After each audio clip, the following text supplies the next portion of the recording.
Hello and welcome to this week's episode of Pit Against a live pushable call-in show. I deleted a line of text.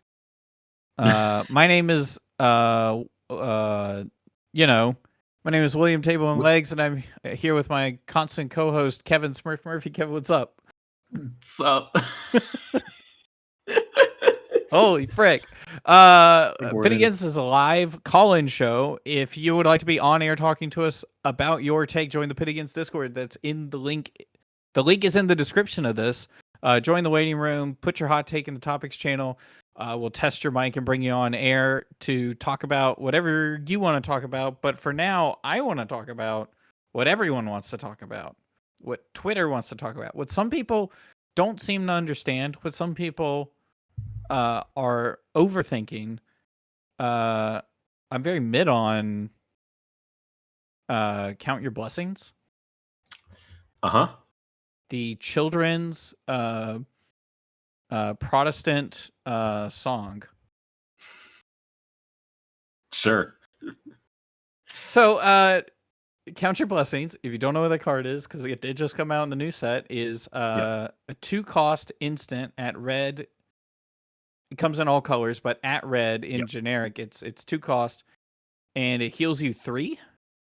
Red heals you 3. It heals you 3, and then it has a cool little text that says, +1 for each card with the same name in your bin. So when you add that all up, so you can run 9 copies in CC, 3 red, 3 blue, 3 yellow, and if you have played all of them, obviously the more you play, the more it compounds. By the time you've played the last one, you've gained 54 life. Yep. Roughly 6 life a card. Exactly 6 life. Exactly 6 life a card. Yes. When I first read it, I was like, this is a joke. But so me too, and I even went and did the next step of math where it's like, okay, so you're getting 6 per card, but you have to pay 2, so you're probably just getting a bunch of it's not just it's 6 per card, but if you're pitching cards, then it's you have to give up 18. You're over the course of the game, it's 54 over 18 cards, which is 3 value per card. Standard. But that's not actually what's happening. Because you're healing for 6 value per card out of deck. Because this card is not about... The reason that people misunderstand this card is it's not about turn cycle math. It is about deck value math. Deck damage. Deck damage. Deck sure. value. Whatever term you want to give it. And this is the quintessential Charles Dunn card. If he does not present a deck with 9 of these or 10 somehow in the list, I will cry blasphemy. This is a card that he's going to look at and be drooling over. He's so excited to play this card. Because we've never had cards in Flesh and Blood that heal you for 6 per card. It's a lot. It's a lot. The most we've had is Sigil of Solace? Is that literally the most? What's up, Gordon? He heard the sound of food. He must run. Sigil of Solace was 3, Healing Balm was 3, and the Fatigue Oldoms were running that in Lexi meta. That was the best. Those were the best healing cards. And now we have this. We have Count Your Blessings. We have Fertile Ground, which can heal 5 in red if it's online. Yeah. Which is also really good, it turns out, in Limited. So it's... You just... It gets weird because you're not blocking for 6. We've had D-reacts that are for 6 or more. We have Unmovable. It exists. It's a generic. Yeah. It actually blocks, but it's D-react. And out of Arsenal, it just is plus on block. Right? Yeah. It's above rate when it blocks out of Arsenal if you get all 8 points. Yeah. Yeah, you're not playing an Unmovable against a Starfall. And that's maybe a really interesting thing that people might not be thinking about when healing when it comes to defense reactions. Is defense reactions... Breakpoints. Well, yeah. Well, one... Okay, so for one... It's... the healing is universal, right? You just get it. You just no get matter it, what. right? So with a defense reaction, oftentimes the problem with them is they're not modal. Unlike most cards in Flesh and Blood, that has to block, right? A lot of cards block or have an ability, or with brutes nowadays, they block, they deal damage, and you can discard them out of your hands. You can do so much with a card. You can pitch with it as well, right? So like that's four things you can do with some cards. Defense reactions are just like, you're going to want the good ones. They're going to be red. And so you're going to play them, or you're going to wait to play them. And if your opponent presents a deck or presents turn cycles like Michael Hamilton did at Worlds, then you don't get the value you want out of them, right? Yeah. And it's just like, but healing the difference between like, if you look at an unmovable that's going to like block 8, but you just aren't going to bring it in against Aurora because you're cannot rely on getting the 7. Yeah. Even. But you just play the Count Your Blessings, and each one blocks 3 Starfall swings. Or each one blocks an entire Arc Lightning. Holy frick. That makes it seem pretty good. Oh my gosh. It's also so that nasty seems pretty good against people who want to, against like Rune Blades, who want to do like split damage. You were talking about points. Yeah, you were talking about break points, right? I don't want to block with a card for 3 on a Kodachi swing. No. I don't but really I'll block want to 6 Kodachis with 1 Count Your Blessings. Yes. Which is that's where this card actually slots in. Is like, that's what you're trying to mitigate.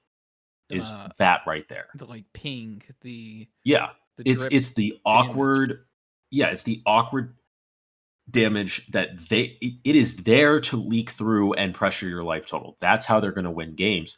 And you're going to say, I can deal with all of that. That's nice. One of the best things that you could have as Icelander in the late game was Fiendl's Fighting Spirit. Yeah. Because you block 2 on their second Kodachi. Yep. And you gain 1 and you go back to 2 and they present their 4 breakpoint and you're like, I'll block 3, go to 1. I'll play my turn now. It splits the damage up. Kind of like it even Battlefront Bastion. Even to a lesser extent, Battlefront Bastion, right? So Battlefront Bastion is literally passing damage on, whereas Fiendl's Fighting Spirit just gain a health. You just gain a life. It'll cover a rune chip. It's actually just even stronger as we figured out. It's different. Other than the other key point that's different is when you gain life as opposed to blocking, you're not stopping the damage. You're mitigating it through out-healing. You will never stop an on-hit. You won't stop on hits, which against some decks is probably not a problem. Against some decks, it's definitely a problem. There's one deck in particular that people are looking at suddenly, thanks to the community member named Josh Lau. I've heard saying, yes, you're putting a bunch of non-blocks in your deck. Dawnblade, go again? Bringing out the Welcome to Wraith Classic. It actually made me wonder. I was thinking at work today, I was like, is this just good for, like, I mean, not every deck is running these cards, obviously, but this, if it's good for Dory's Dawnblade, it's also good for traditional Katsu, because he was all about hits that provided damage value, indirect value through damage, yada yada. It would be good for him if he had Bond still. Yeah, well, if he had like can't have everything. I will say the odds that he gets a Mugenshi Lord of Windline now. Oh yeah. Are not bad. No, against that deck or decks that have that card in specific. Exactly that deck. So the issue for Katsu still, I think, is Enigma. Enigma does very well into him if they play their turns out correctly or well enough. Just because Restless Coalescence is an absolute nightmare for Katsu to deal with. But yeah, when a deck says no blocks, it's like, well, Aurora is going to push through all 3 of her burn-up shocks. But if Aurora's only getting 4 value per card out of her deck, she's got to push. Because there's like 2 ways to deal with Count Your Blessings, or like with any kind of control deck. Either you go hyper aggro that they can't control, or you go even more control-y. You go for an even longer game. Yeah, so which like you can see Florians who are just going to go like Evergreen plus Rites of Replenishment and go full recursion and say, "Go away. I'm never running out of cards. You can't kill me." That's definitely a long-standing thing in card games is like or a fundamental of most card games is you want to be the deck that functions literally one turn later than the opponent's deck. So the idea one turn longer, however, because the idea is you just at that point you'll outvalue them by literally just even a little bit can often win games. Which is often counteracted by if you go too late, then decks can swoop in super early. Yes.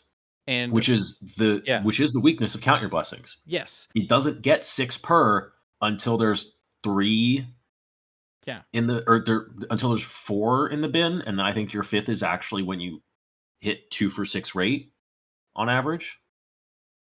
It's insane. But you have to get through a decent chunk of your deck. You have to play before out it's cards. online. You have to get through turns. You have to get through specifically like even if you're playing 2 of them, a turn cycle. You have to play them. You have to play them. You have to spend money. You can't pitch the blues around. No. If you're getting raced. You have to get the blues out. Yep. Which, I mean, there's ways to put cards in your bin prematurely, but at that point, I mean, you're getting higher rate on other cards, but you're not getting the full 54. Like, if you end up playing your yellows and reds early, then you have to play your blues. Yeah. But like then your blues it will eventually become above rate too, which is fine. But like but yeah, like it has downsides. Mm-hmm. It's gonna skill check people and it's gonna deck check people. Which I think is so wild that, you know, I've been hearing people complain, why was this card printed? And that's not what I'm trying to say, but rather I am surprised that this card is printed because it feels so polarizing on a lot of axes, right? So it has this card might, when it comes to most cards in Flesh and Bloods, this card might have the longest pros and con list on it. I think it will have the most significant. Yeah. Like if you were to assign points for each of those pros and cons, it's going to be the most like stratified. I don't know if that's not quite the word, but it's going to be like there are heavy pros and cons to this card for the game, which like even just like somebody tweeted, I think it was Julian Sniffen tweeted like Tekla with Rainbow Count Your Blessings 3-0s and Armory.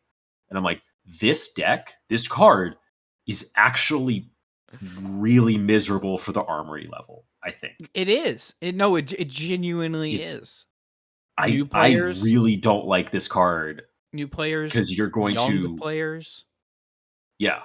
Which is really interesting because it's just like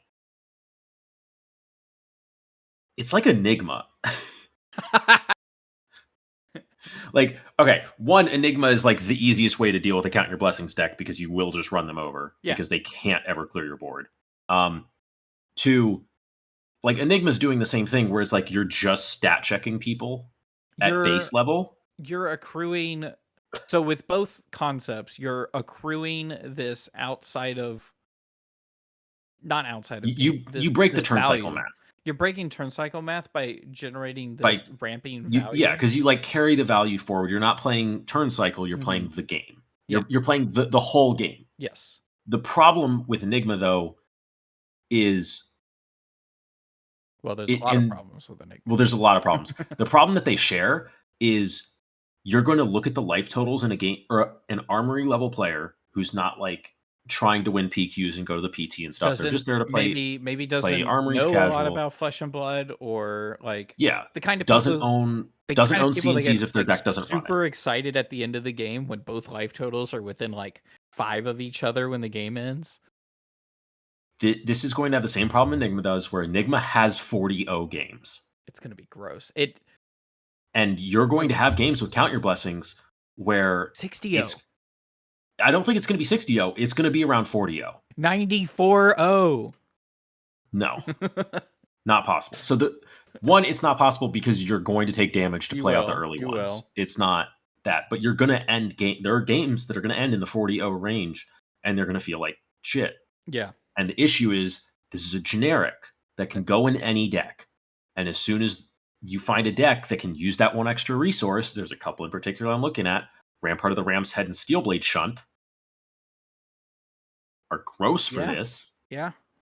It can become a very unengaging experience for a new player where it doesn't feel like it's close. Because it's like, even as an experienced player. I forgot about Rampart. Yeah. Holy frick. Yeah. You want to talk about a defensive way to use that resource? Gosh. Extra block. Done. Like I miss Crow. You'll play games against new players and they're like, I got you to 3 at least. And you're like, I full held my hand when I went to 3. It wasn't that close, but you feel good. Yeah. They feel good about it. Yeah. They're like, they're in it. Yeah. They're close. Yeah. They're like a turn, maybe a turn and a half off. And they're like a turn behind, but in a 10-turn game, that's not. Sometimes the addictive part of old Fab, like really old Fab, like pre-Fab 2.0, was these games would always end super close. Yes. But someone was in control at the end of the game, and so the newer players were definitely just addicted to this. I was right there. Oh. Not gonna have it. Not there with this card. You're gonna have the opposite feeling. You're gonna be like, why did I sit down for 54 minutes of this? It's going to be miserable for the armory level. I think once you're at like top 8 of PQs, it should be you should be expected to have a plan for it and be able to deal with it. Mm-hmm. And at Worlds, I don't think it'll be a problem. It's something you will have to respect going into Worlds. There will be people bringing it. Some might be in top 8. I don't think it's going to dominate the tournament. If it's dominating the tournament, then we have a problem. But like, Enigma just exists. Enigma runs this deck over. She doesn't just gain health, she also increases the amount she attacks for every turn. It's so crazy. So like, Enigma's going to be able to keep this deck in check, and we're going to end up in a weird triangle of Count Your Blessings defensive decks, Enigma countering that, Hyper Aggro countering Enigma, and then Hyper Aggro and Count Your Blessings like competing for who can actually deal with who.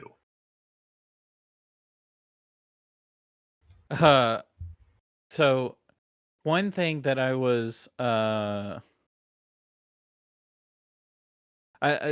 problem I have with this, and this is more of like a outside of game William aesthetic kind of thing, or like maybe like a, I don't know. I'm just gonna say the problem. You can describe it how you want to. I think a problem with it is it's a generic that you need to put 9 copies into your deck. Yes. And then your deck is no longer a Bravo deck. It is no longer a whatever deck. It is Florian. It is a Count Your Blessings deck. It's no longer a Cilio deck. It's no longer whatever. It is now the hero is not as important anymore. Like it's different. Yes. It's different when it's like Hatchets, right? Hatchet's story is a thing. It's a thing because of the interactions that Dory has with Hatchets, where she gets to swing 3 times and gets like actually really good rate on those turns because 1 for 3 is really good at the end of the day. It's the same kind of garbage where people get grumpy about good stuff deck, where it's like, I'm just playing this because it's good, not because it's flavorful or not because it interacts with the other cards of the hero, and it's not very creative. It's cram this function into your deck to make your deck work on a different axis. I mean, it's like most mid-range decks that I look at in Magic. It's just like, well, that's just the best 2-drop, the best 3-drop, the best 4-drop, and the best 5-drop, and that's it. And then you have Thoughtseize in there because it's Thoughtseize, and then like that's when I hear mid-range in Magic, that's what I think of. It's just like these are just the best cards. There's nothing else that deals with it. It's the good cards. Based on the mana base that you are able to work with, these are the best cards, period, in this meta, right? So, so you just put them in a pile and you make a mana base that's as consistent as possible. Yep. And go. Yeah. You can't really do that in Flesh and Blood. Not as well, simply because we were like class restricted before. Like the closest thing that I can think of is like how Oldhim is. Yes. 2 archetypes. Was good stuff. Guardian. Or heck, actually Lexi, right? Because she's 2 talents and a class, and the class has multi-class cards, right? Where you can be assassin, and she played all the just ranger arrows. Ranger arrows, yeah. She didn't play. She was fuseless at the end of her tenure because all the arrows were suddenly just disgustingly above rate. Infecting shot is a 1 for 7. Sorry, it is either a 2 for 8 or a 2 for 7 go again. It's really good. When I saw that card, I was like, for it. On hit 2 damage? Excuse me? I liked my spoiler because I killed 2 people with it, but I was jealous of the person who got that one as the common spoiler because I was like, that card's really good. Yeah. Briar was the same with best generics. Yeah. Oh, Briar's a great example. Briar ran Bramblespark, CMH, and occasionally Earthlore Surge and Force of Nature, which is very good with Channel Mount Heroic and the rest of what the deck was doing. Yeah. And then everything else was generics, I'm pretty sure. Yes. Which is kind of that same problem where it feels like you're not playing the character, you're playing the cards. Yeah. And no, she was. Is it a problem? Is maybe something you could argue, but it's like, I don't know. It feels bad. Like you're not playing. I mean, it's also just like with Oldham. How many Earth and Ice cards was he playing at the end? When he lost Winter's Whale, he went to like 6 total Ice cards. Like, I mean, for a period of time there, it was drop Earth because I don't need the Earth synergy. I'm just gonna play good cards, and I just have Crown of Seeds. Yeah, just Guardian have Crown cards. of Seeds. And then, when Winter Whale got cut, then okay, well now I can drop all the Ice cards and I can just play Guardian good stuff. I'll keep CLF and I'll keep Winter's Grasp, but like I don't need the rest.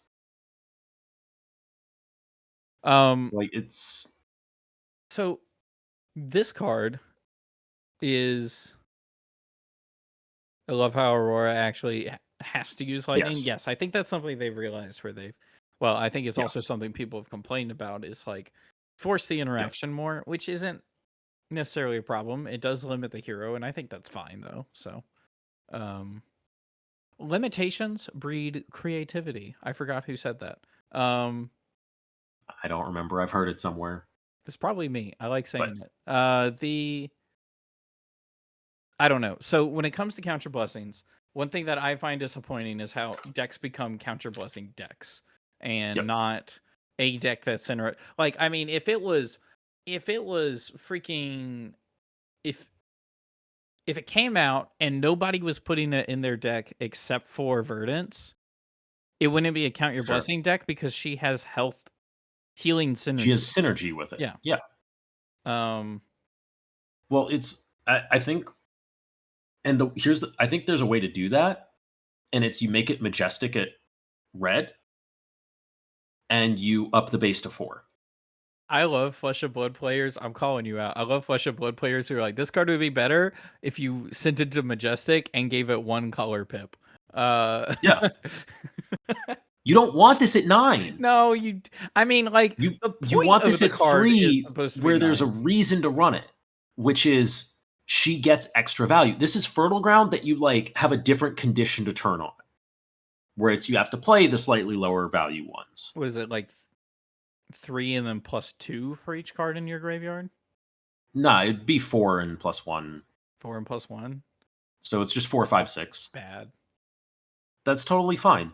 It's not oppressive. It synergizes with her ability. You don't feel totally terrible playing the early ones out. But it's also not ridiculous when you play the blue and gain 9. True. I don't know. I'm not a game designer. We're not game designers. It does kill it for draft at that point. Yes, at that point. But I'm also okay with that because there's enough life gain in that format already. I think. Yeah. Well, there's enough life gain in that format already.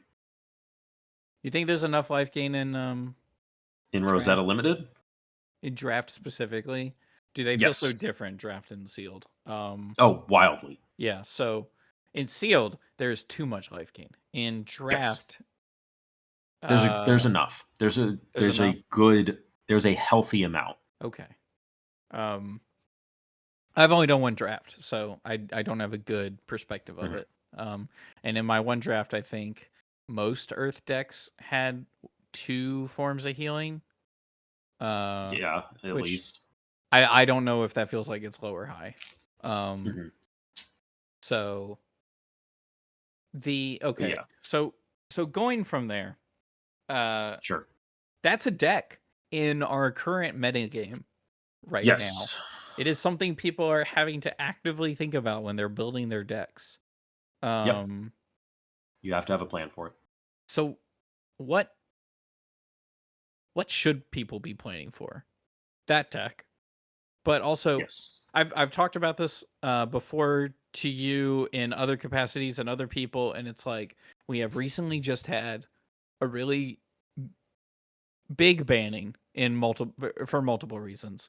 And then Yep. follow that up with a brand new set that also Yep. has a card in it that seems to be building decks of its own with. And so Mhm. the meta has shaken a lot up in the last couple of weeks. And where are we? Other than Enigma sitting with her nose in the air. Yeah. She's looking down on everyone. She's very okay with this meta. Yeah. I think Aurora has shown to be a very solid aggro deck. She's a very consistent aggro deck um, that you can also build good spike turns with, combo turns that you can pitch stack fairly reliably with Flicker Wisp and Arc Lightning. That combo is pretty gross. Um, I Yeah. I Enigma's there as like a corner of it, Hmm. and then we had like people trying to make like mid-range Earth Heroes are going to try and happen, and they're not quite figured out yet for how they deal with Count Your Blessings. Yeah. Um, just because like they don't do either side of it well enough to deal with the Count Your Blessing stuff. Um, the it's the first we need to see like what happens this weekend because we saw like the first We had a um taste of it. yeah, we saw like the first everyone's first draft this past weekend. There was a PQ Plus that was streamed, and then Battle Hardened Sydney. Yeah. Um, Which I and need to. Kano I keep is saying I need to go still back to watch, but I do need to alive go and back to watch. kicking. Kano is doing pretty darn well, it turns out. Kano's just fine. No one Kano had to worry is about it. fine. He is not.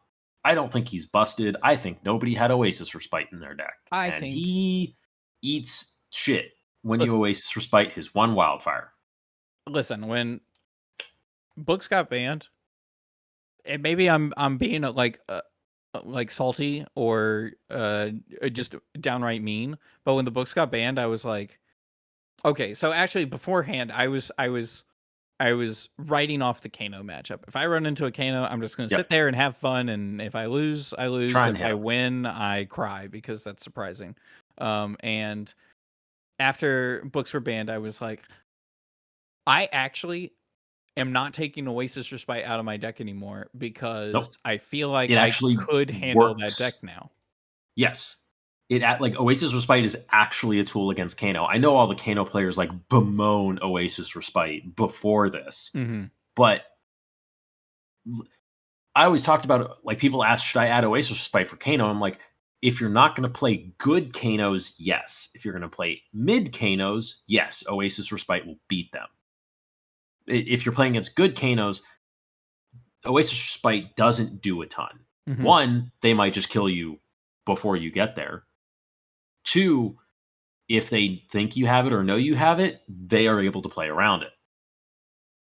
They don't have many options to play around Oasis Respite now. So it's actually just like kind of good. And I think if we see Enigmas bring out Oasis Respite, then that matchup gets pretty good for them. In addition to some of the changes for like the way you're building the deck. Kano does get a little weird because he's going to be back on 3 Scour because Scour is suddenly a very good card in this meta. Yeah. It's kind of crazy. So unrelated, I trounced earlier and didn't cash in a gold against the Florian, and I was just like, sure, like I don't want to lose my only gold. I have a Holmes in hand, and then they got 2 mites and 2 vigors. because Florian just doubles those triggers. Oh. Yeah. I learned that you cash in the gold all the time, every single time. Holy frick. I hope that's not a Talishar thing. If that's a Talishar thing, I'm sad. If you would create one or more aura tokens, instead create that many +1 of each of those, okay? If you would create... That is Florian's text, so he has to be the one that makes it. If a hero wins both clashes, they create a gold, might, and vigor. So it does work that way. No! It's okay. So... It's okay. I got him losing those sucks. So how the game ended is he got down to 10 cards in deck. I got down to 3 cards in deck. But I knew one of my last cards was Poison the Well, and he went for the Germinate play, and I went for the game ends right now play. So it was great. You went for a 1-card 14. Yeah. He went well. That's pretty good. Yeah, but he went for a 1-card -14 at the end of it. So actually, I think I took cards out of his hand with a hammer swing, so he ended at -7 health. So okay. Yeah, this we still are not 100% sure where everything lines up because there's just like a couple players. Kano could very easily kill Count Your Blessings decks, or well, Count Your Blessings decks should be on Oasis Respite for Kano, but he might be able to kill them through Count Your Blessings if he has like Deja Vu potions and stuff, and he can set up little mini stacks. They're not going to be perfect stacks. They're not going to be giga stacks that just guarantee kill people. That's just not going to happen anymore. There's a rumor of infinite stacks. I don't know how. I haven't seen it. Okay. So like Kano's still there. He's a threat. Florian with Count Your Blessings or not is there and still a threat. Verdance is a little bit behind Florian, I think, at the moment. Aurora is going to be probably the standard for an aggro deck.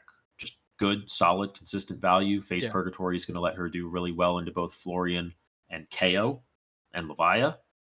KO and Levia are there. They're trying to also be aggro decks. Levia actually will probably also do very well into Count Your Blessings, either because of Talisman of Cremation, which is hilarious, banishing all the Count Your Blessings from their graveyards when you play a card out of your banish.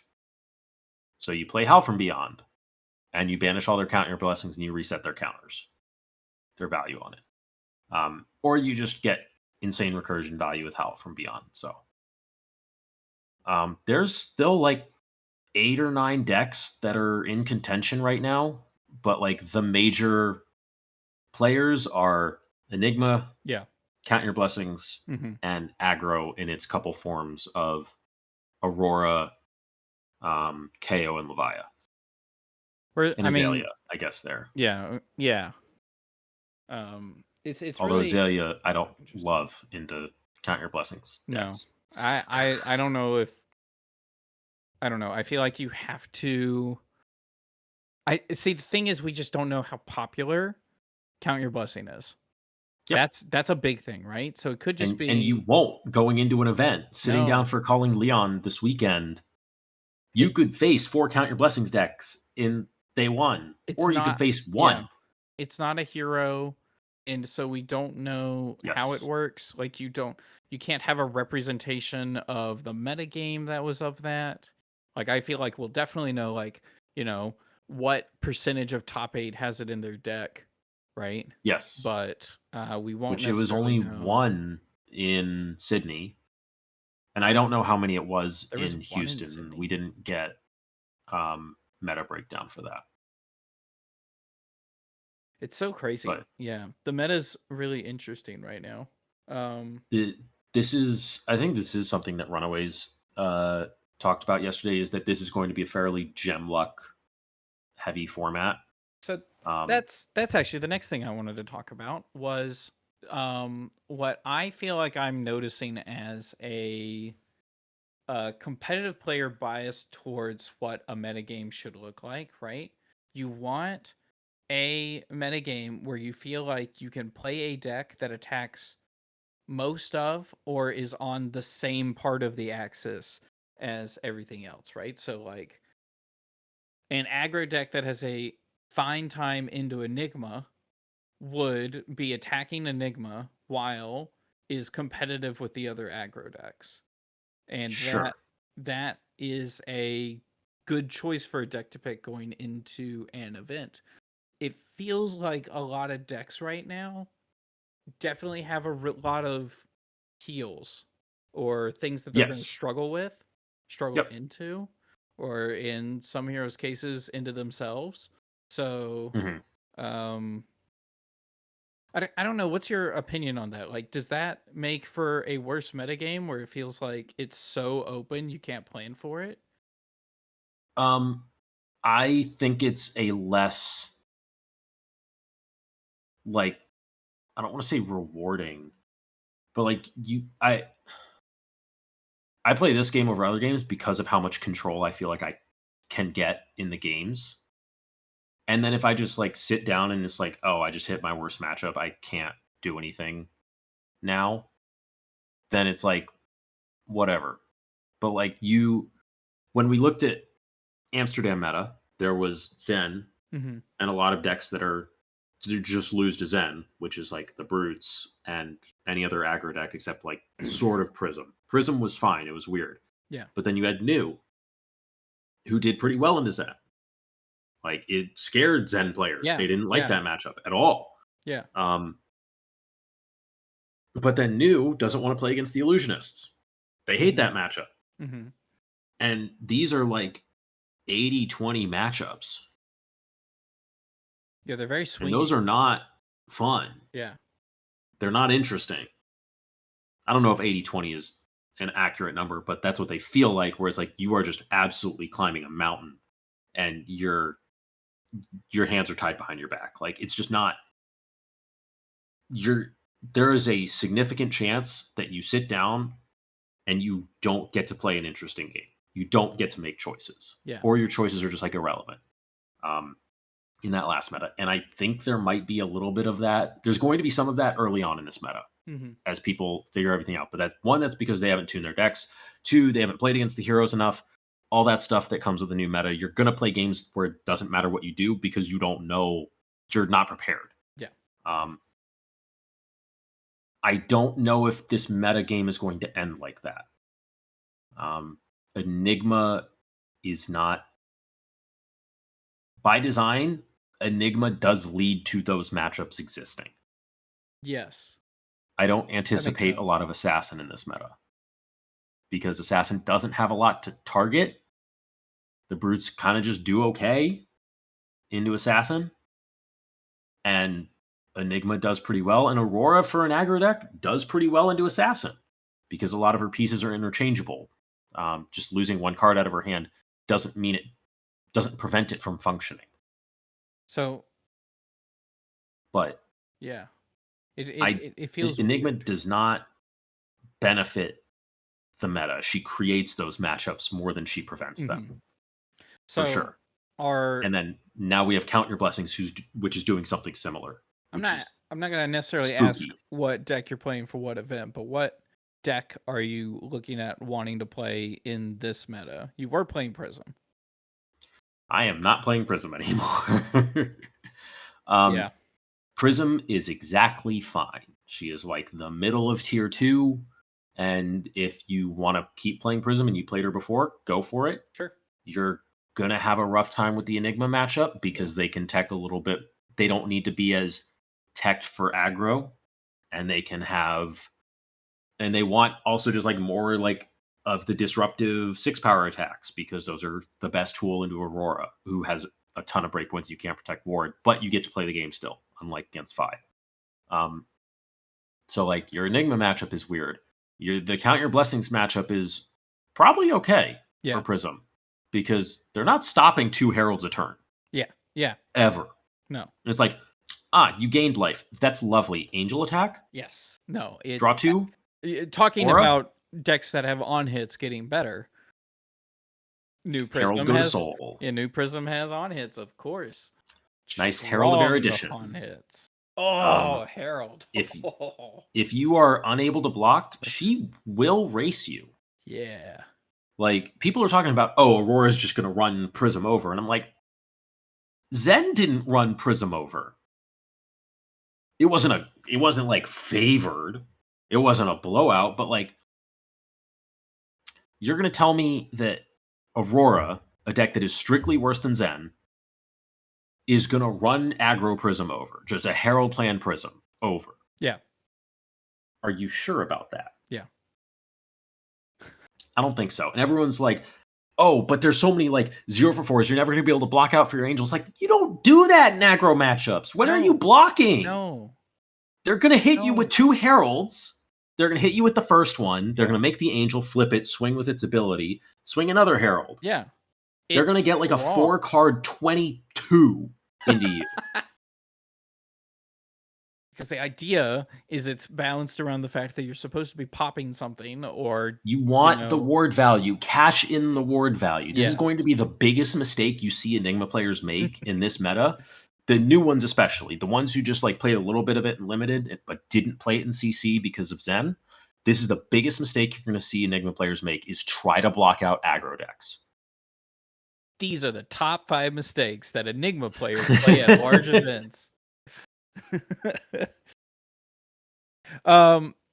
So okay, to kind of I'm gonna wrap up this I need to fight this sentence in chat real quick. Do you wanna call them out loud? Yeah. I'm just, let me know how many Count Your Blessings decks are in the next Clash Bash. Ooh. Well, because that's rare. I would assume none, right? Are they locked out of Rosetta? Well, I'm assuming you only have 6 copies. Do you run it when you only have 6 copies in your deck?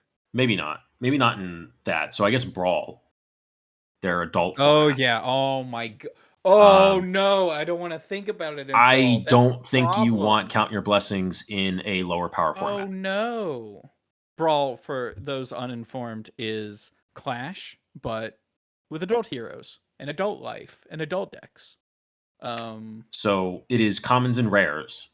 Yeah. Which means you don't have the Majestics for gas to push through Count Your Blessings. And I still think it's bad in CC for the Armory level. And I think it is actively unhealthy for the Armory level game. It's really bad. If you want to, okay, so this is a great time to mention that this is a call-in show. If you want to call in and talk about the take, you absolutely can. But the point being made is it's a real feels bad for newer players, younger players, and experienced players. That is new players. You know, the idea of like people who look at the life total and think of that as a scoreboard, that's going to be a problem. Because they're also just not. Yeah, it is not. It's grindy. Flesh and blood. It's in slow, the way. It's uninteractive. Like you're just not having the back and forth that it is Flesh and Blood is intended to have. You're just sitting there playing solitaire, but instead of Kano comboing them, you're just healing. So I'll give the retort for Nathan. I think it's really interesting in 40 card deck formats because in those formats it's not oppressive necessarily. There is still all the same drawbacks, if not even worse, because you're probably at a lower life total. But but in like I'm thinking about UPF specifically, where you're just bringing a fun deck. You could bring mono life gain deck and you do nothing but gain life and be annoying. Try to come in second. You just beat Terra with Count Your Blessings and all that stuff. It's funny. But I think in a 40 health format or in a 40 card format, 20 health format, it is it is way less of a problem. Yes. And that's not just because you have 6 of them. It's because it's way easier to threaten your life total before it's good. True. Yeah. You could put 9 Count Your Blessings in a 40 card deck in a 20 health format, and I don't think it would be a problem because you're going to get pressured out of your life total much sooner. I think so too. So I think if it's balanced for 20 health formats, sure, it's fine. It's not a problem. Most of this show, when we talk about the game, and maybe we should do more clarifying at the beginning of this stuff, is it's like 90% CC or 80%. Yep. It's almost all competitive minded stuff. Yes. Granted, Yep. I do like to get into outside of the game Flesh and Blood stuff and branding, marketing, content creation, other things that are going on in the sphere of Flesh and Blood. But generally, when we're talking about the game, we're talking about CC, and that card is kind of being a problem. It is something they have to keep their eye on forever. That might be the biggest problem, because that's one thing that LSS try to avoid at all cost is cards that you have to think about when you're designing a set. Like Berserk. Yep. That card was unplayable until it was going to be a problem. And then they had to get rid of it ahead of time. Yep. Which and it could be what happens if you they can never print a card that changes the name of a card permanently. Yeah. Where it would be engraved and still have that name. That would be happen. A problem. Well, one, I don't think there's no reason for them to do that. I can immediately think of. Keeping track of something like that is impossible too. So yeah, it would have to be for just like the turn it keeps the card name or something, but like you couldn't do that. I am concerned, having not played any other TCGs and seen TCG life cycles before. But like that, or like Call of the Grave is going to be fucked up at some point. When did you start playing Legends of Runeterra? After Fab. I guess I was playing Legends of Runeterra before Fab. I was not. I forget the years it started and stuff like that, but I don't know. I know it died earlier this year, and that's it. The life cycle for Legends of Runeterra definitely felt like the life cycle of a normal TCG that dies after year 3. That makes sense to me. But like it was sad. I think they could have not printed this card, and it would have been fine. The game would have been in a fairly healthy spot. That's not something I've thought about. CYB Starvo. I assume you just heal your first cycle and then have your second cycle fully planned out. That's interesting. You just have Crown of Seeds and Rampart. Have Crown of Seeds, yeah. That's kind of fun. That sounds fun to me, but I'm like, ooh, build second cycle while healing in the first. Sounds fun. Okay, it's around all the dominate nonsense, but wrapping up, final opinions on Counter Blessings. I think that card is not unplayable, but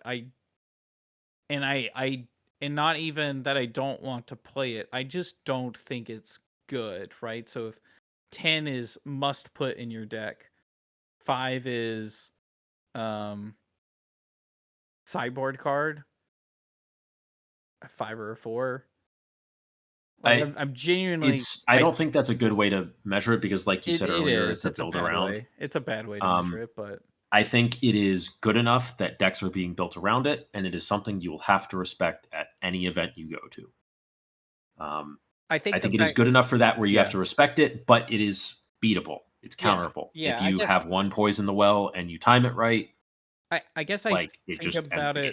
I think about it negatively, like as in it's not good because it is beatable, and one of the ways it's beatable is probably just pure aggro. Like if you're the fastest deck in the format, it's probably not a problem. Oh, if Zen is still full power, he blows this out. Yeah. I mean, even like I assume Aurora doesn't have she'll have matchups into it. That's completely fine. It's not as fine as we want it to be. Oh no. It's not. It's not quite as fine as we want it to be. It is doable. It's not like. I think if a competent aggro player, like a good professional aggro player, could feel very confident into any matchup with that card, then I have zero problem with it. Yes. Well, I don't want to say I have zero problem with it, but I have.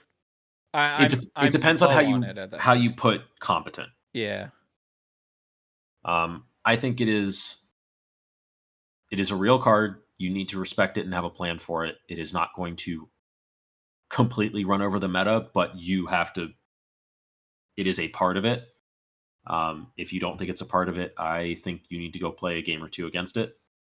And I think it is unhealthy for the armory level player. That's a problem I think that Twitter is having, is they haven't played against it. They haven't played against just a decent person. Well, let me rephrase that. They haven't played anything because I feel like they don't understand what Acilio could do, what Aurora can do, what Verdance can do. People don't know how Verdance works. Nope. People don't know how good this card is. And that's why I spend my time. Oh, here's also another thing. Reaping Blade is not a counter to this card. No, it's not, because all you have it to helps. All you have it to be doesn't one hurt. Lower. And if the problem is, if their game plan is to, I don't know, win, then they have to deal damage to you. Yes. And so by having to do damage to you in order to win, you will naturally go down in life enough.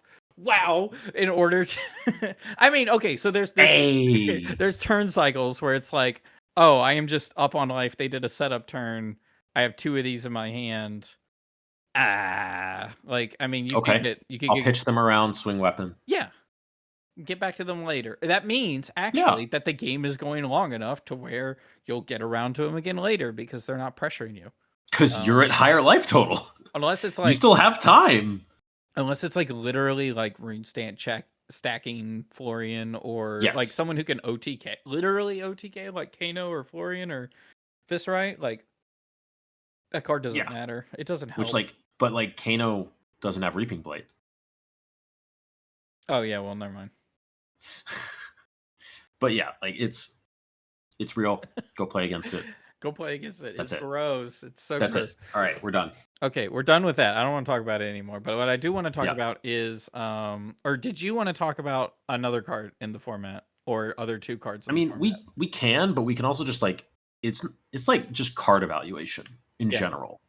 That I've just kind of noticed that even people where I would consider them the pro players or the top players, the way they evaluate cards just doesn't make sense to me at the moment. I think a lot of people are evaluating cards based on, I think they're still basing it on old TCGs they used to play.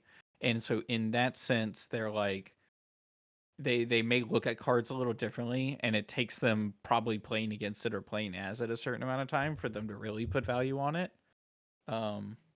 So I don't think so. I think it's just I don't think it's that, because it's like they're evaluating it in terms of Flesh and Blood stuff, which is the example that there's 2 examples that kind of come to mind.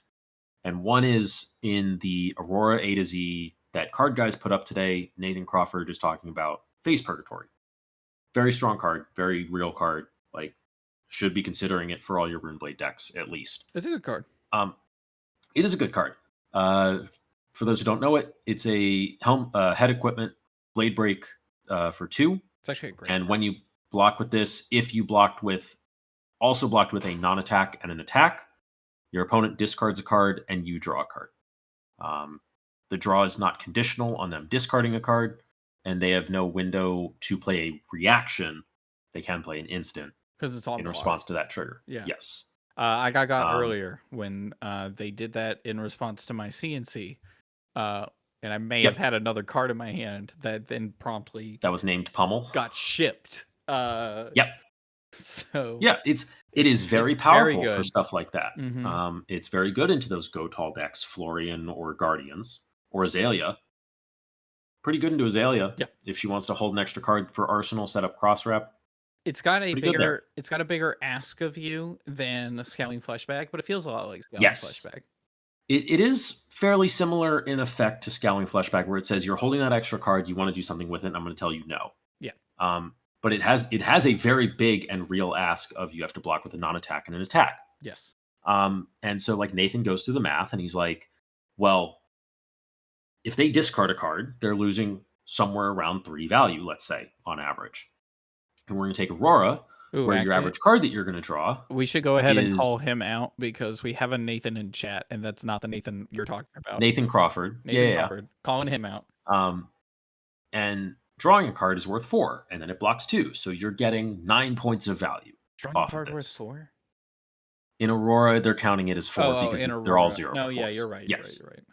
That's fine. That math will all vary depending on what deck you're against and all that Mhm, stuff. mhm, And what deck you are, which Runeblade you are. mhm. So I have a couple issues with like the way that this is being evaluated. And I do that as someone on the other side of Face Purgatory, where they block my thing with Face Purgatory and I'm forced to discard a card. And I'm almost okay with it half the time. And I'd say this as an enigma. It's like I had a Viserai, like Face Purgatory and Miragai, and I just discard a Sink Below to it. And ordinarily, you'd look at that and be like, that's a blowout. That's insane. That's nuts. And they get to draw a card. And I'm like, so they get a random card for their 3-card hand. I give up Sink Below. That kind of sucks. But they're also just only hitting me with a 3-card hand. Yeah. No, like the ask is not just that you have to build your deck to where you have non-attacks and attacks, like a reasonable amount, so that you can use it on the turns you need to use it. So technically you kind of want it every single turn. These are very specific cards you're asking out of your hand, right? And so that will, if you only have one of each, then what do you do? Depends on what, how the rest of your hand looks, if you can use the rest of your hand on your own turn. And then also, you are blocking with your headpiece and 2 cards out of your hand, which means that your hand is going to be smaller for the next turn. You are not going to get to just pop off in response to this. But then also, the attack has to be big enough to be worth it, right? So, like, if you're thinking, I'm against Aurora, she's got 1 card left in her hand, this card has go again, I can make her get rid of that last card in her hand. I'll block this 4-power attack with 5 block on my 5 block weapon, and headpiece. my cards, and 2 with the headpiece. That's 7 of the 4 to make them discard it. It's not. It's actually very situational. It is more situational than I think most people are giving it credit for. And I think in particular, Nathan Crawford was giving it credit for, especially in Aurora, where you don't have a lot of non-attacks. You have he had 9 total. Because some of these... And you don't want to block with Arc Lightning, ever. You don't want to block with Burn Up Shock. No. And then you have Electrify that you can block with. For 2. But then there's also if you get forced into blocking with these cards so that you can Face Purgatory them, how much value do you lose? What happens if a Viserai gives up one of his non-attacks that's just a 0 for 3 go again, which he makes a 0 for 4? He's sacking 2 value there. Does he get that value back on the card drop? Maybe. You don't know. That's a random card. How often for Florian is that card draw just a ponder token? True, actually. We know that ponder tokens are drastically different from draw a card. Yes. Wildly different. And I think for Florian in particular, the person who probably uses this piece the best at the moment, because he wants to block with his non-attacks. Yeah. A lot of his attacks are going to be 3 blocks. He likes blocking with non-attacks. He has enough embodiments of Earth to make it work. Yeah. I think he's going to have a lot of draws that are just ponder tokens, which makes this worse. Yeah. So, saying that this is just flat 9 value every time, it doesn't actually play out that way. And then it becomes, it's this thing that I've noticed that players they love their math card evaluations. It's Wounded Bull is 2 card 8. It's yes, but what does that 2 card 8 do to the game? Yes, how does it actually affect your opponent? How does what does your next turn cycle look like? So I'm Enigma and I swing Mirror Guy and they go Face Purgatory and I'm sure, I'll discard this Sink Below. That's fine. You're going to hit me with a 3-card hand that I still get to block out for my Mirror Guy with. There's still pretty good chances I'm keeping my Mirror Guy, even without this Sink Below. I don't give a shit. Yeah. I mean, especially, so going back to, the main problem with this is I think Florian actually uses it really well because they work off 2-card hands really well. Yes. And other things like that. So with Aurora specifically, since all of her cards are so synergistic and they compound on each other, kind of like a ninja. They compound enough that it matters. Yes. I think her bigger problem is her non-attack action count. That is also true. You don't have that many. It's a problem in multiple ways, right? So yes. I don't know. It's also her attacks block like shit. She's got some attacks. I don't know if people are like playing Fry, but like some don't even block. That one doesn't even block. This guy's talking about like blocking and always drawing a 0 for 4. It's like you put a 0 for 4 2 block in front of that to do it. You sacked 2 points of value right there.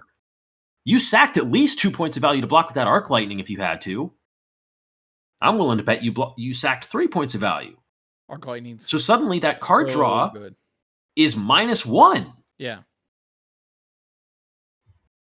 Yeah. That discard they did better be fucking good. Well, it hurt me really bad when it happened to me. Yeah. I mean, like, there are situations where it's blowout. Yep. It is not flat 9 value. Yes. Absolutely not. Because it's people aren't, and I see people also doing this, talking about, because there was a very interesting Enigma build that made top 4 of Sydney, which had Rainbow Waning Vengeance, which is the 1-cost Mystic Illusionist aura instant, ward 3/2/1, and when this leaves, if there's a blue in your pitch zone, create a Spectral Shield. Oh, the one with Big Dog on it. Yes. The reds of this are very playable. They're totally reasonable to see in pretty much any Cosmo list. Any color is good in a Refractor list. They're going to be interesting right now because you're going to have blues in your pitch zone when this leaves a lot. Yeah. Because you're using Arcane Barrier a lot right now. But this was running rainbow of them. The yellows and blues are not traditionally played because as the color scales down, the ward value scales down. That's not just the ward value that scales down. That's the attack power that scales down too. Yeah. So it loses 2 points of value per color strip, not 1. And red already is at, I mean... If you get the Spectral Shield, it's a 2 resource 7 if you get to attack with it. Yeah. If you're ever just playing these defensively, they are actively bad. They are worse Oasis Respite.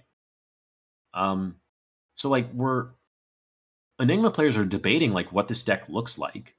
And they're like, but you get like so many Spectral Shields to cover all the breakpoints that are going to come out from like an Aurora or a Viscerai or something like that. And I'm like,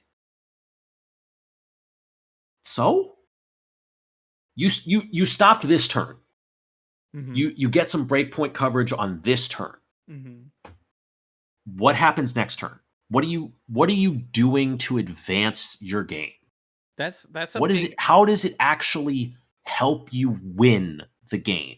How to win the game and overarching game plans are something specifically illusionists and wizards need to keep in mind so much at all times. It is more important than your turnover turn because you don't play turnover turn. Correct. Your value. Correct. This is something that Prism taught me forcibly.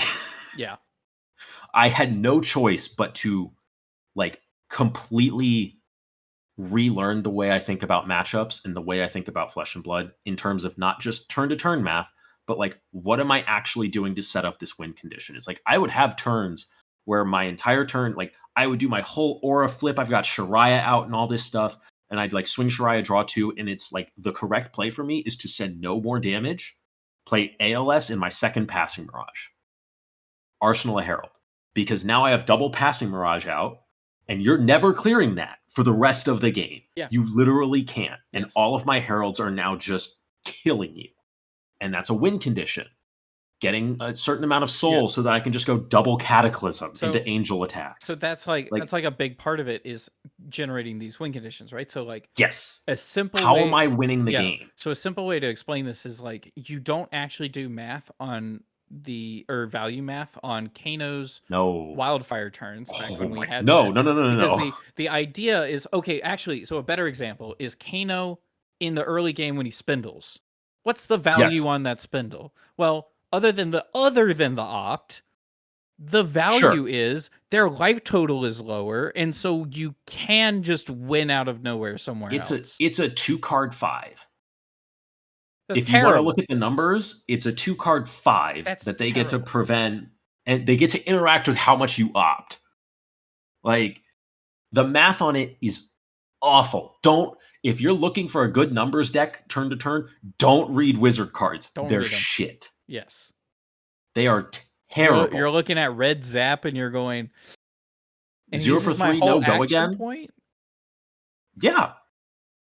Which and then Kano is like we tried to. I remember like way back, like when I had just started getting competitive, and we were like trying to put numbers on some of the cards that are like a little bit crazier. And it was something like, what's the math on Ice Vein? It's like roughly a 2-card 8, but it's like also disruption at the same time. So it's like it's a weird 8. Yeah. Insidious Chill is like you trade 2 cards for 3 cards, but the math is still a little weird because you have to get through all the charges and yada yada.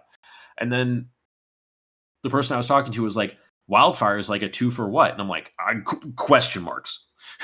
Yeah. Because it's really like Wildfire by itself, I don't know. It's like a 2 for 20 if you really want me to put a number on it. That's not at all how it works. But on your combo turn, it's responsible for actually like 20 damage. Yeah. So when we talk about card value, it depends. Actually, yeah, what you start with is the deck, right? So like certain decks are looking to do certain things. Like even Guardians are maybe sometimes more concerned about deck size than they are turn over turn numbers. But like sometimes you're looking at a card and you're like, holy frick, Codex is a 1-card 6. 7, 1 20. card 8 or 9. Who was it? There was somebody on Twitter when that card was announced and they were like, that's a 1-card 16. I don't know if it was 16, but I forgot it was very funny. It's a lot. It is a lot. And it's a good card, but it's like, yeah, sure, within that hero, within that particular turn cycle, that makes sense. But like for some heroes, it's, you have to do more than the math. It's not as cut the difference between it for Assassin and Lexi was huge. Yeah. Lexi flexibly getting her best arrow that's available to her, and then the Ponder token is just free because any card she puts in her arsenal is just guaranteed to be good. Like, it's crazy. But Assassin, like, their Ponder tokens aren't great. They're not terrible, but they're not great. And then they're just always getting Leave No Witnesses, though. Which means they're always going to blow up your arsenal. Yeah, they're like, here, have an arsenal. Also, unless they already have one. Get rid of it. It's like, okay, you have one. Okay, we'll get rid of it anyways. Yeah. Either way. So like, that math changes suddenly. And then it's like, it all of this like has to come back to the question of, and this is something like we've really started to focus on, at least in our testing group, for when we build decks. How does the deck win the game? What is it that it does better than every other deck that it will win the game doing it? Yeah. And so we look at something like Vincent, especially with Rosetta now. RuneGate is insane. You want to cheat resources? It's cheating. RuneGate's nuts. The problem with RuneGate Vincent is 2-card 10s. She tries to kill herself. Not anymore. Depends on the way. I mean, it used to be. No, not anymore. I mean, yeah, it used to be because she couldn't help it. Yeah. Now it's easy. Poor thing couldn't help it. No. Poor thing. Now it's easy. Vincent is so consistent on a turn-to-turn math basis. They're running the Runeblade block card from this set. Oh wow. As just a 0 for 4 block. If I need to, yeah, I can discard it and make an extra rune chant. If I just need to, it's fine. I need to see what a Vincent looks like. Because I've heard it a few times, but like it's interesting. Is scary consistent on turn-to-turn value, and it does some disgusting turn-to-turn value. It will do 17 value turn cycles very easily. Well, I miss old Vincent. Do we have time to talk about another topic or not? Let's make it real quick. Okay. But yeah, people need, when they're evaluating cards, need to take the next step. Yep. Ask what it does to the game. Don't just look at a card and be like, it does this, it is therefore good. How does it help you win the game? What does it do to your opponent? It's also the next step in learning the game, right? So you learn how the Yes. cards work, then you learn how to play out turns, and then the next thing you need to learn is how to win the game. And evaluating How is your cards should be opponent the going to same. react when you do this Yes. thing? How Oh, is you play the game with another person, give your and you opponent interact with. agencies for fuck's sake? Too many times I've heard arguments for card value. It's like, well, if they just do this, it's that. And I'm like, are they a bot? I've been Are they actually a bot? I've been goldfishing and just assuming that they attack me for 9 every turn, and Yeah. I've been doing very. Yeah.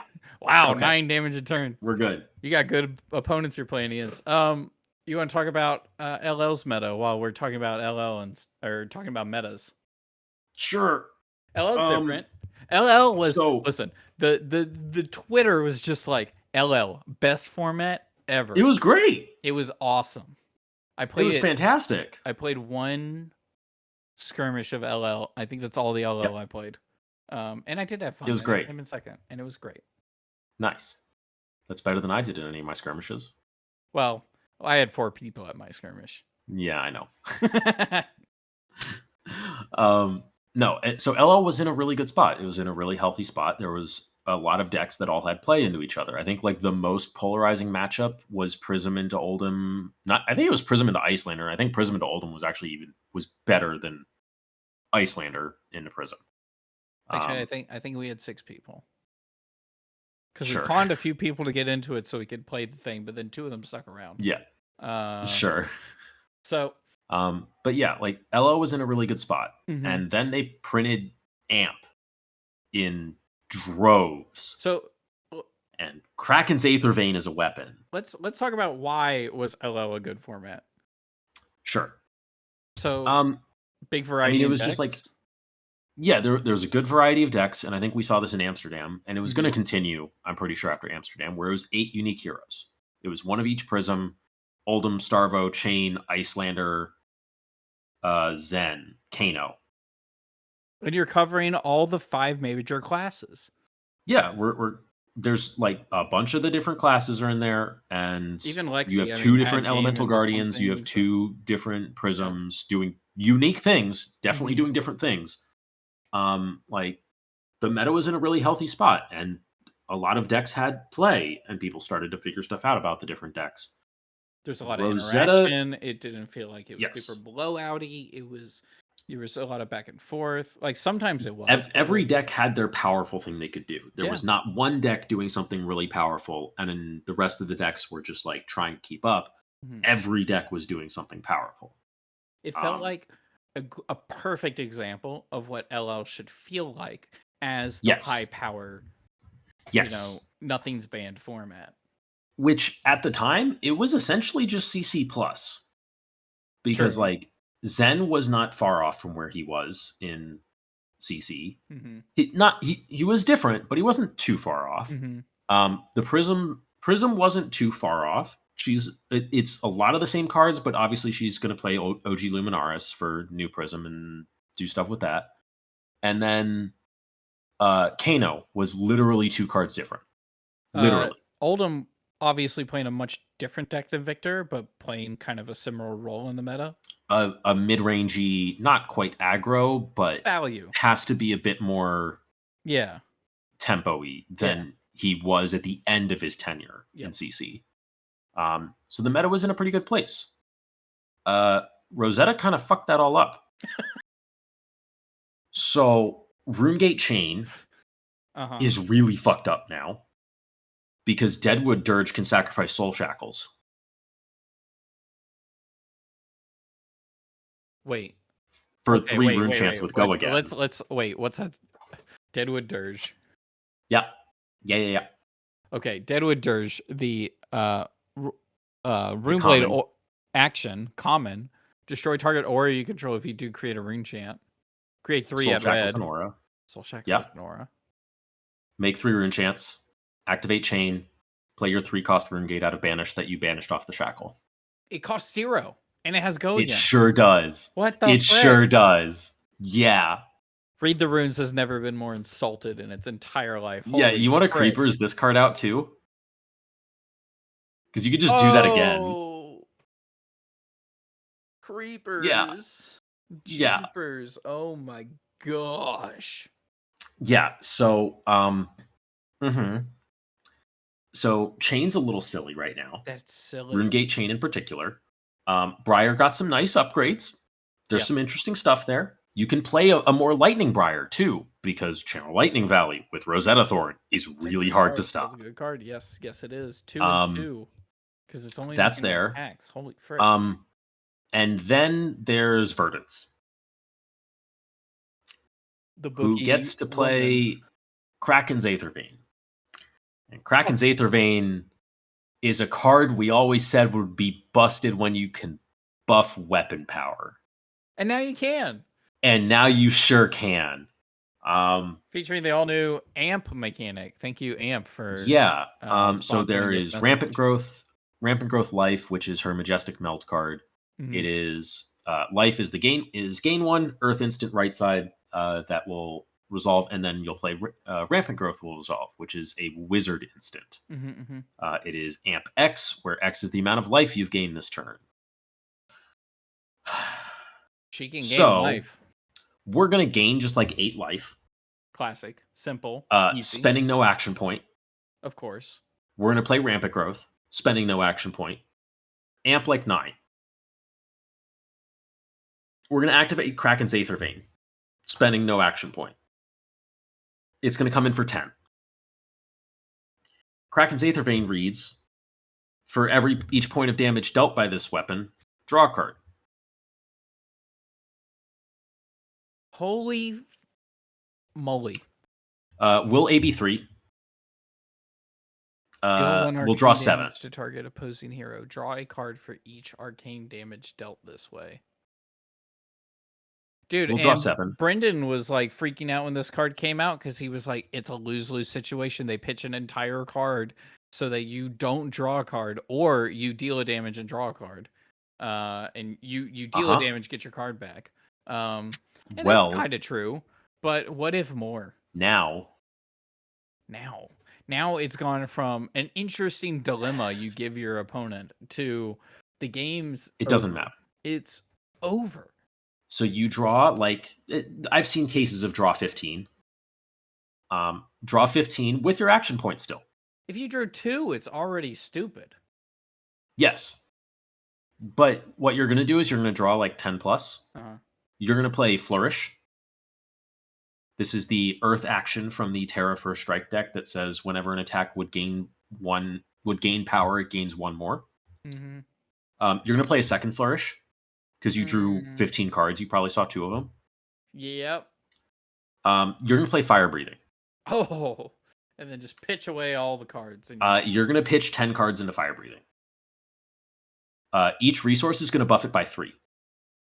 Each blue buffs it by 9. Because of Thrive. Yeah, because of Flourish. Thrive, Flourish, whichever one of those. Flourish, whichever. I don't remember. I don't know. I actually don't know either. Fire Breathing, pay 1. This gains +1. Activate this ability while it's attacking. And then Thrive, which is the Majestic from the First Strike deck Terra. If an attack would gain power, instead it gains that much +1. So you play 2 of them in this hypothetical.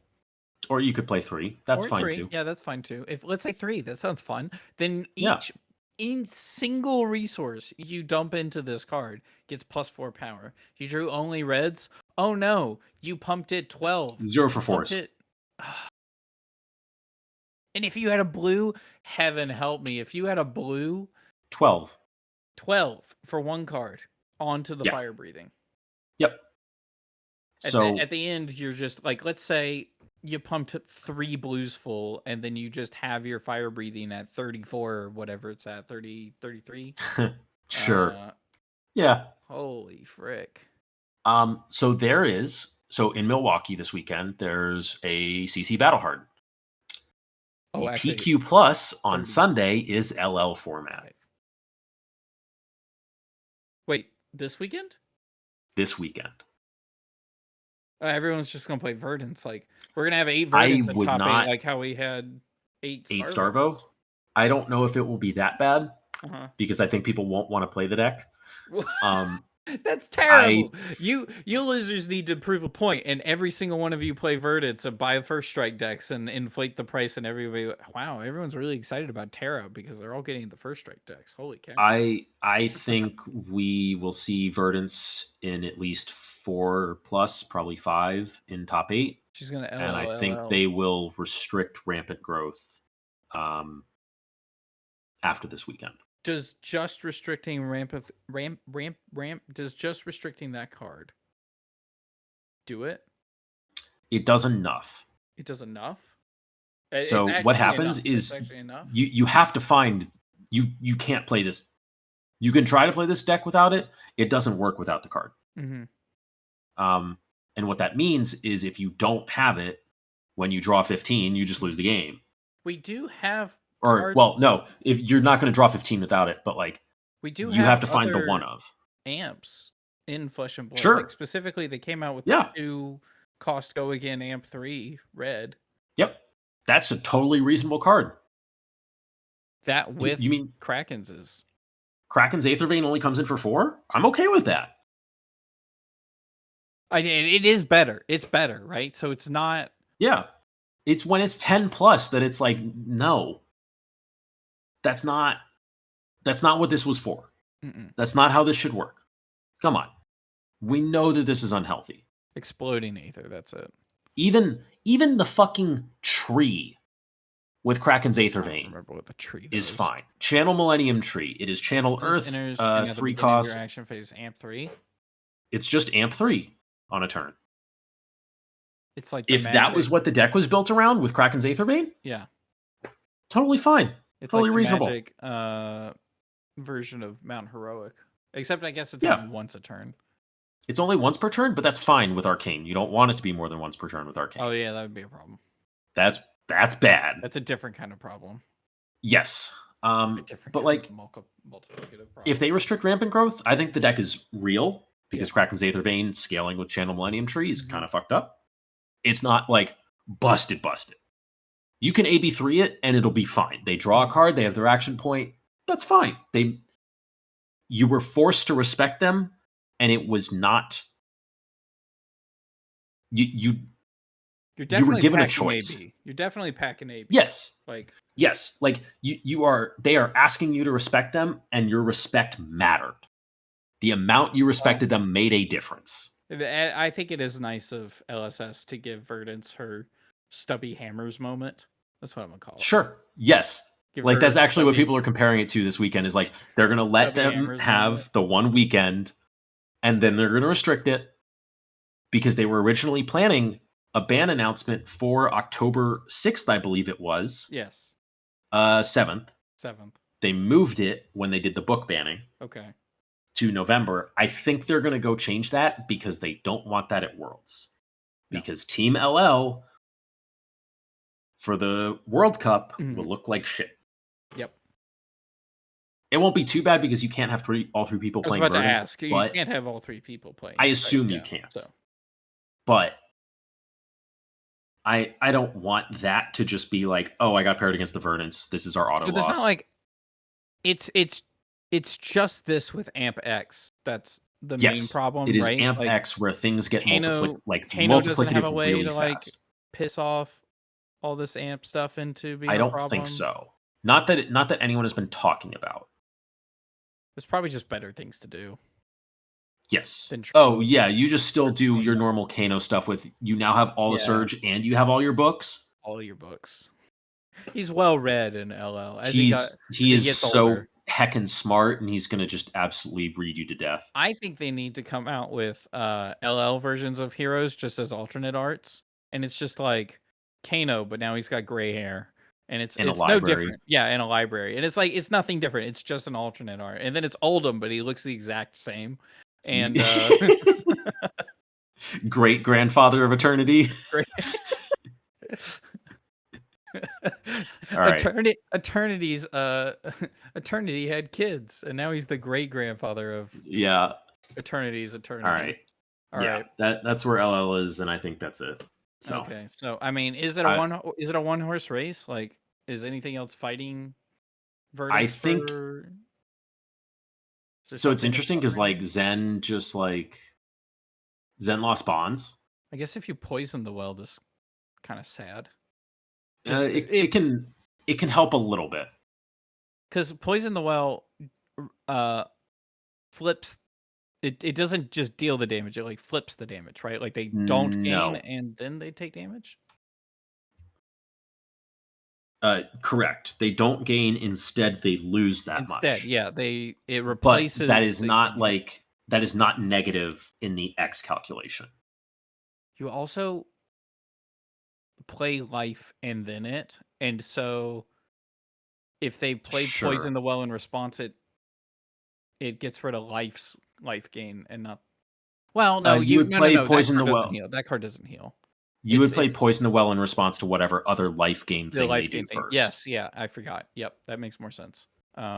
So, but yeah, I'm interested to at least see what happens this weekend. But I wouldn't at all be surprised if Verdance puts up points in LL before she does in CC. Well, all right. So that's LL. LL is different. CC is different. I'm excited. I think it's very interesting, and I think that wraps it up. I'm very excited to see everything this weekend, and then PQs are next weekend. Oh, so I think my PQ is the weekend after 13th. Yep. So I got some time to finish getting the rest of the staples I want. Yeah. So. Thank you all so much for watching. I think that wraps it up. Kevin, do you have any shout outs? The Patreon, the merch store. The Table Pit has a Patreon where you can go and sub and show your support. Even $1 a month makes me not mad that you use an ad blocker.